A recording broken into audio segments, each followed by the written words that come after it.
noite aos amigos do Centro Espírita Caminho da Verdade. A gratidão pelo convite de mais uma oportunidade de falar do Evangelho de Jesus. E o tema da noite de hoje, capítulo 22 do Evangelho segundo o Espiritismo: não separeis o que Deus juntou. Antes de nós abordarmos esse tema, que acima de tudo, os nossos pensamentos em prece, possamos rogar a Ti, Senhor, as Tuas bênçãos, que a luz sublime do Teu amor e da Tua bondade possa nos envolver em Tua paz, nos reconfortando, que os amigos espirituais em Teu nome possa nos auxiliar no entendimento e na compreensão dos Teus ensinamentos, para que aprendido possa ser vivenciado em nosso comportamento, nos tornando seres melhores, amando e servindo ao nosso próximo. Que a Tua divina paz esteja conosco neste momento. Com auxílio dos Espíritos amigos, rogamos permissão, Senhor, para iniciarmos o nosso tema na noite de hoje. Nesse capítulo, lá em São Mateus, no capítulo 19, no versículo de 3 a 9, lá no seu início, é o que Allan Kardec usa para iniciar esse capítulo, nos diz: também os fariseus vieram ter com ele para o tentarem. E lhe disseram: será permitido a um homem despedir sua mulher por qualquer motivo? Ele respondeu: não lestes que aquele que criou o homem desde o princípio os criou macho e fêmea, e disse: por esta razão o homem deixará seu pai e sua mãe, e se ligará a uma mulher, a sua mulher, e não farão os dois senão uma só carne? Assim, já não serão duas, mas uma só carne. Não separe, pois, o homem o que Deus juntou. Casamento, por uma definição, do que é o casamento, pelo professor de Medicina Legal, Dr. Genival Veloso, ele diz que o casamento constitui-se uma instituição de relevante significação social pela formação do lar e da família. Então, está na base do direito público. No Livro dos Espíritos, Allan Kardec, na questão 696, ele pergunta aos espíritos: que efeito teria sobre a sociedade humana a abolição do casamento? A resposta é muito clara: seria uma regressão à vida dos animais. A abolição do casamento seria, pois, regredir à infância da humanidade e colocaria o homem abaixo mesmo de certos animais que lhe dão o exemplo de uniões constantes. Então, as leis humanas, Allan Kardec, já no item 2 desse tópico, então ele diz: as leis humanas mudam segundo os tempos, os lugares e o progresso da inteligência. Então, as leis humanas e as leis divinas, sobre a união dos seres. Então tem essas duas leis, as humanas e as divinas. As leis civis, humanas civis, são variáveis, são de uma existência ou de uma exigência da civilização. Então regula as relações sociais e os interesses da família. Então em cada nação tem lá o Código Civil, que regula as necessidades da família. Então isso é variável com o tempo, as exigências da sociedade. As leis divinas, que são as leis da natureza, essas são invariáveis. São as mesmas em todos os tempos e também em todos os países, né? Então, são a lei divina material e temos as leis divinas também, diríamos assim, a lei divina moral, né? Que vai regular essas relações. A mulher, de uma certa forma, se nós observarmos lá no Antigo Testamento, vamos citar, são vários, tem várias passagens que demonstram o machismo do homem e a submissão da mulher à sua vontade, né? Em Deuteronômio, lá no capítulo 24, no versículo 1, então lá está dizendo para nós: quando um homem se casa com uma mulher e consuma o matrimônio, se depois ele não gostar mais dela, por ter visto nela alguma coisa inconveniente, escreva para ela um documento de divórcio e o entregue a ela, deixando sair em liberdade, né? Em Eclesiástico, também lá no capítulo 25, foi pela mulher que começou o pecado, e é por culpa dela que todos morremos. Então aí mostra ainda o homem na sua total ignorância e o machismo a toda prova e o sofrimento causado à mulher, né? No casamento, como nós falamos da relativa à lei divina material, o que é de ordem divina? É a união dos sexos, né, na sociedade. Por que isso ocorre? Para a substituição dos seres que morrem. Então, o casamento permite a união dos sexos e a humanidade vai se renovando. Tá? Isso é uma lei natural para nós, uma lei divina, de ordem material, e uma necessidade do nosso planeta como espírito encarnados. Relativo à lei divina moral, a união do sexo, o que nós devemos buscar? Que deve ser regida por uma lei chamada lei de amor, entre ambos, né? Por quê? Para que haja afeição mútua entre o casal. Olhando a sociedade, é isso que ocorre, tanto crime, tanta desarmonia. Então, Allan Kardec, já no item 3, então ele diz: não separeis o que Deus uniu. Essas palavras se devem entender com referência segundo a união da lei imutável de Deus e não segundo a lei mutável dos homens, né? Então, o casamento, né, o estabelecimento dos vínculos do amor é uma das finalidades básicas do casamento.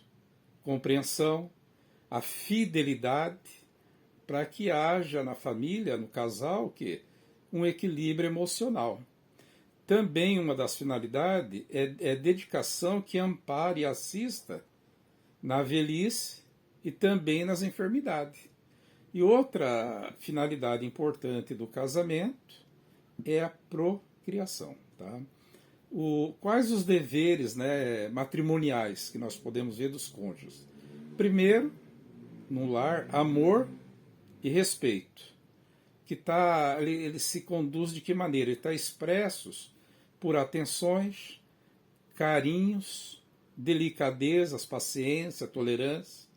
Então, evita-se de todo custo, numa relação, as atitudes de desprezo, represárias, o uso de linguagens ofensivas, evitar queixas incessantes e também, né, como deveres matrimoniais, né, no casal, também se evitar e de forma alguma se permitir a crueldade física ou mental, né? E também se fala da fidelidade absoluta, quer dizer, é uma condição essencial para a perfeita união do casal. E que o adultério, no caso, né, quando você não tem essa fidelidade, o adultério vai ferir gravissimamente esse contrato de união, né?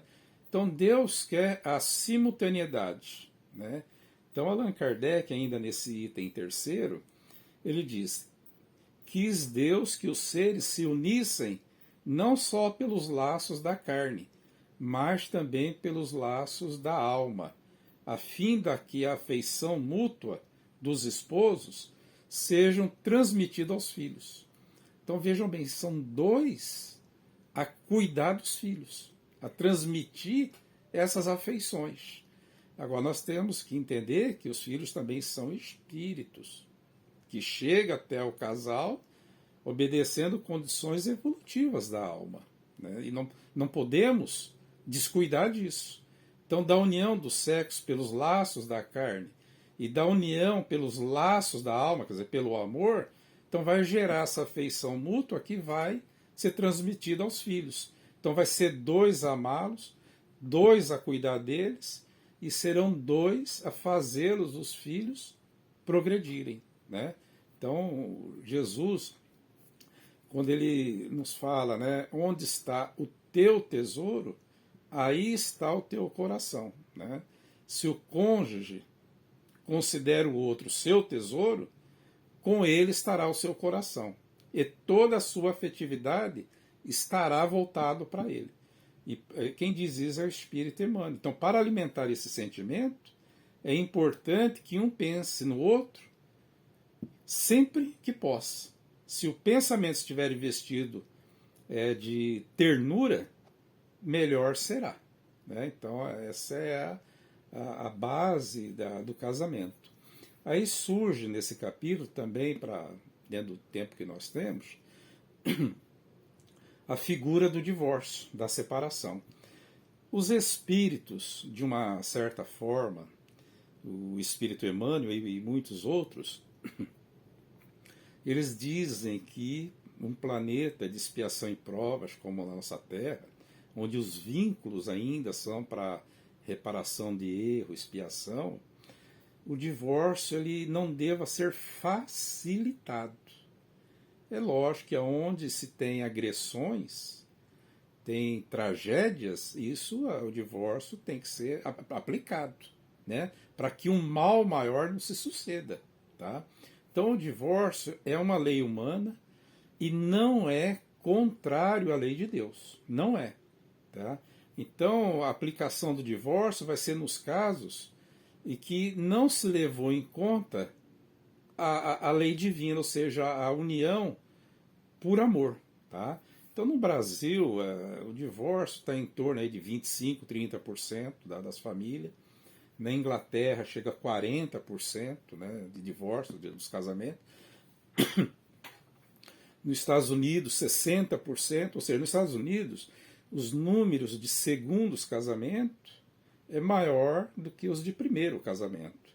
Então, nós temos que entender que quando a lei do divórcio surgiu no Brasil, tinha que surgir uma lei para regulamentar no Código Civil, no Código da Família, as uniões que já estão em andamento de segundos casamentos. Então é necessário que haja leis para regulamentar essas segundas, terceiras uniões. A família está diferente hoje.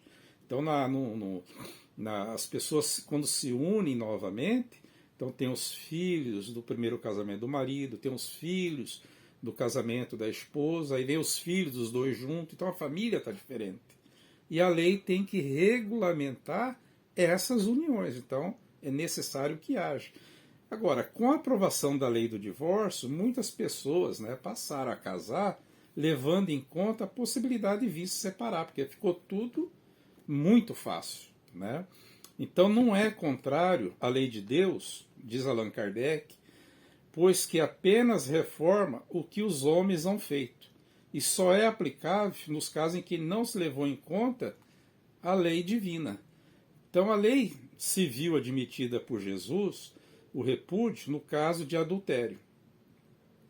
A lei civil estabelecida por Jesus, né, o que ocorre? A proibição de se casar com a mulher repudiada.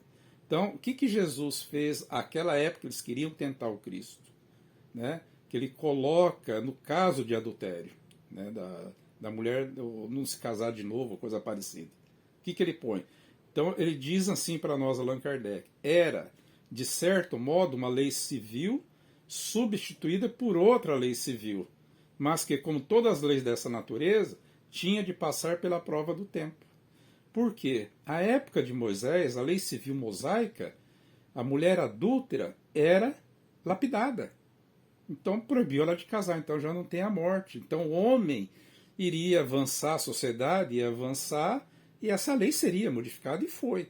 Lá em Levítico, né, então na época do Cristo, a mulher adúltera sofria a pena da lapidação. Mas em Levítico, o adultério sofria a pena da lapidação o homem e a mulher. Por que que na época do Cristo só a mulher? Então, mais uma vez aí, nós vamos ver o machismo do homem em relação à mulher. Para estudar esse tema, essa matéria, não podemos deixar de estudar no Evangelho segundo o Espiritismo, capítulo 5º, o capítulo, um item chamado Os Laços de Família no Evangelho segundo o Espiritismo, capítulo 14. Também no Evangelho segundo o Espiritismo, o item chamado Mundo de Expiação e de Provas, para saber o contexto social em que vivemos nessa sociedade em relação a, diríamos assim, a leis de causa e efeito, né, de outras vivências reencarnatórias, e também a lei de liberdade na parte terceira do Livro dos Espíritos. A gente tem que se aprofundar nessas questões. Allan Kardec, já que falamos aí do capítulo 5º do Evangelho segundo o Espiritismo, ele diz: quantas uniões infelizes, porque são de interesse calculado ou de vaidade, com as quais o coração nada tem. Mas nós devemos agora olhar os casamentos, só passando rapidamente, que ninguém foge à lei da reencarnação. Como é que se estrutura a família, né?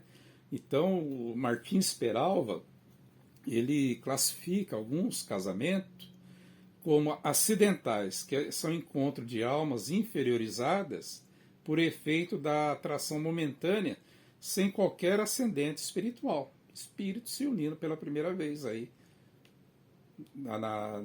para começar a construir vínculos. Tem os casamentos, espíritos que se unem, que ele chama de provacionais. Reencontro de almas para reajuste necessário à evolução de ambos. Então veja bem, ninguém foge à lei da reencarnação. Então Martins Peralva, ele diz que esse tipo de uniões se caracteriza por uma posição pacífica de um dos cônjuges, que releva a intransigência e a grosseria do outro. Por vezes, enquanto um espia, o outro está sendo provado. E o Espírito Emmanuel, para dar um exemplo, então ele fala que ontem, né, no nosso passado reencarnatório, abandonamos a companheira inexperiente, a míngua de todo auxílio, situando-a nas garras da delinquência. Isso acontece nos dias de hoje? É só uma reflexão. Então, se ontem aconteceu isso, hoje, através das reencarnações, achamo-la ao nosso lado, na presença da esposa conturbada e doente, a exigir-nos a permanência no curso infatigável da tolerância. Esse é um tipo de uniões que nós estamos vendo. Então, o esposo arbitrário e rude, que te pede heroísmo constante, é o mesmo homem que em outras existências, de cuja lealdade escarneceste, acentuando-lhe a feição agressiva e cruel. Isso acontece hoje. Quantos crimes, homicídios terríveis que fala do feminicídio, né? Que aí a lei pune com mais severidade. Por que essas uniões tão difíceis? Se tem dificuldade, aí o divórcio é necessário para que se não consuma essa tragédia, que agrava mais ainda o débito do agressor e daquele que leva o agressor a esses desequilíbrios. Então perceba que o ódio, as mágoas, os ressentimentos se transferem para o outro lado. Então voltou para ajustar. Então está aí as dificuldades. Então ontem um comportamento e hoje nós tentando se reajustar. Ele fala dos casamentos sacrificiais. Será que nós vamos encontrar na sociedade esse tipo de uniões? Reencontro de alma iluminada com alma inferiorizada, com o objetivo de redimi-la, né? São aqueles que os esposos se unem para os seus atos de desatino de vidas passadas, diz Emmanuel. Pode ser para ambos ou somente para um deles. Então, na sociedade, fala, nossa, uma jovem, doce, inteligente, culta, e casou com um homem grosseiro, mau. E também é o contrário. E ele suporta e vai tocando a vida. A diferença, diz Emmanuel, é que o amor aproxima com laços suaves e libertadores, enquanto o ódio ferreta com laços de aço jubilantes e escravizantes. Então, o objetivo dos casamentos expiatórios é a oportunidade de reatamento, ou seja, mas de também educar igualmente. Então, o Espírito Emmanuel, quando ele fala em família, então ele diz assim, em família temos aqueles que permanecem conosco para o nosso amor, mas tem aqueles que se demoram conosco para a nossa dor. E o casamento, isso é para uma reflexão, né? É só olhar a família, né? E tem o casamento material, que as pessoas se unem pelo dinheiro, atração física, juntar fortuna, juntar nomes. Ou seja, são casamentos de corpos. E quando o dinheiro acaba, o corpo dá problema, as fortunas também se dissolve, os nomes já não têm mais importância, então fatalmente a separação aparece. Mas também nós vamos encontrar, segundo Martins Peralva, o reencontro de corações amigos para a consolidação de afetos, para progredir juntos. São aqueles casamentos de almas afins. E com mais raridade são aquelas almas engrandecidas no bem e que buscam, se juntam para realizações imortais, onde o foco da união é a alma, não a matéria. É a alma, é a vida espiritual. A gente chama de casamento transcendentes. É mais raro a gente enxergar, mas existe, né? Ver a relação a Amélie Boudet com Kardec, sua esposa, né? Agora, tem algo aqui que nos diz assim, acontece, no entanto, que milhões de almas detidas na evolução primária jazem no planeta arraigados a débitos escabrosos, perante a lei de causa e efeito, e inclinadas que ainda são ao desequilíbrio e ao abuso. Exigem severos estatutos dos homens para a regulação das trocas sexuais que lhe dizem respeito, de modo a que não se façam salteadores impunes na construção do mundo moral, né? Allan Kardec, vamos dizer assim, o Espírito Emmanuel, ele, em suas mensagens, ele nos chama muita atenção que a gente, às vezes, desencarna uma pessoa voltada ao mal, gerou muito desequilíbrio, e as pessoas falam, como é que ele está no mundo espiritual, como é que ele vai ficar? Né? A gente vê aí tanto suicídio, tanto homicídio, overdose, as mortes aí de... Nós temos, o Espírito Emmanuel fala assim, que nós temos que entender como esses espíritos vão voltar à encarnação para se voltar a ter equilíbrio. E vai ter que ajustar-se a algum lar, alguma família para recebê-lo. Espíritos ligados a ele, a eles ou a elas, né? Então como vão voltar esses espíritos aí? Precisa de família, de lares, né? Então veja que a reencarnação, ninguém foge, porque a reencarnação é a grande possibilidade de nós progredirmos, né? De avançarmos no mundo espiritual. E aí precisa do lar, da família. Então lá são pai e mãe, dois, a educar os filhos, tá?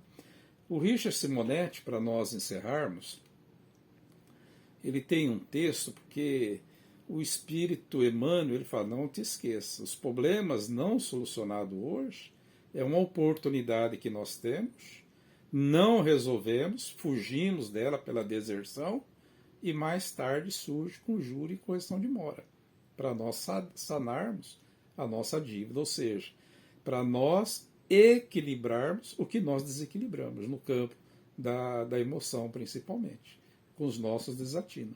Então, você olha o mundo hoje, olha o estupro, a pedofilia, os abusos na área da sexualidade. Olha a sociedade como é que está. Então, isso é o reflexo que a família vai ter que receber esses espíritos para ajustá-los. Então, o Richard Simonetti, esse escritor, ele ainda encarnado, ele já voltou à pátria espiritual, quando ele faz um comentário do capítulo 22, que nós estamos falando, ele tem um texto curto que diz assim: todo casamento dissolvido representa fracasso dos cônjuges. A separação não faz parte do destino de ambos. É simplesmente uma alternativa quando a união entra em crise insuperável.